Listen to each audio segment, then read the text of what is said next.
Bir İmam Zeynalabdin Aleyhisselam vəfat eləyəndən sonra gördülər onun kürəyində bir kəndir izləri var. Çox narahat oldular. Bunun səbəbini bilənmədilər nədir. Üstdən bir həftə keçəndən sonra məlum oldu ki, Mədinədə yüzlərlə ailənin evinə gecələr naməlum bir şəxs üzü bağlı ərzaq gətirib qoymuş və o ərzaqlar kəsildi. O insanlar qaldılar mətəl ki, bu necə oldu? Bizə kimsə gətirib ərzaq verirdi, bu kəsildi. Sən demə, imam özü gizdindən bunu edirmiş, heç o köməkçilərinə də bildirmədən ki, savab üçün, yəni Allah rızası üçün bu özünü nümayiş etdirmək olmasın. Gizli şəkildə ərzaq toplayıb torbalara aparıb insanların, imkansız adamların qapısının ağzına qoymuş.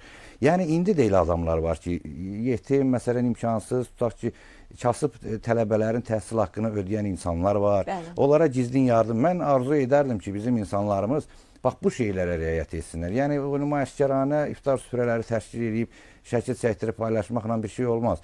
Bax bu açıq gizli şəkildə imkansız adamlara sədəqə versinlər. Sədəqə adı ilə onun miqdarı yoxdur.